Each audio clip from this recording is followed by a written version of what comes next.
ચારે બાજુ સ્કૂલની અંદર પાણી વળી ગયું હતું અને મધ્યમ ભોજનની જે રૂમ છે એની અંદર આપ પણ જોઈ શકો છો. એની અંદર પાણી ભરાયેલું છે. અહીંયા પૂરા ભોજનનો નાશ થયો છે.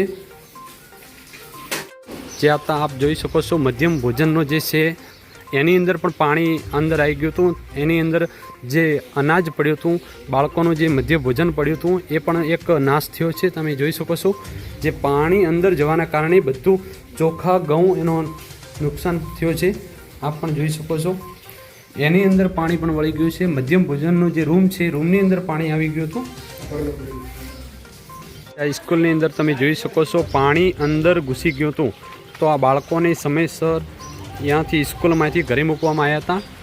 બેન, આ સ્કૂલની અંદર કેવી રીતે પાણી ભરાણું હતું અને સ્કૂલમાં જે છોકરાઓ છે એને તમે સમય પહેલાં કેવી રીતે ઘરે મૂકવામાં આવ્યા એના વિશે તમે કહેશો?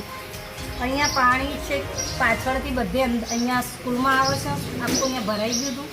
કોટ વાલીઓની જાણ વાલીઓને બોલાવીને વાલીઓ દ્વારા કોટ તોડાયો અને પછી પાણી અહીંયાથી ઓછું કરીને વાલીઓને ફોન કરીને છોકરાઓને બોલાવી પછી છોકરાઓને એમના ઘરે પહોંચતા કરે છે. એટલે કોટના પાણી જતું નહીં એના કારણે તકલીફ વધારે પડે. કોઈ વિકલ્પ નથી. દર્શક મિત્રો તમે જોઈ શકો છો અહીંયા સ્કૂલની અંદર પાણી પણ હાલ પણ દેખાઈ રહ્યું છે.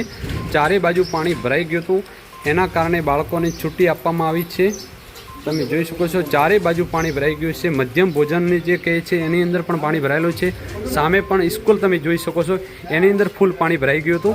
ત્યારે ગ્રામજનો ગામની અંદર જે બધું પાણી નિકાલવાનું એક દિવાલ તોડીને પાણી નિકાલવામાં આવ્યું છે.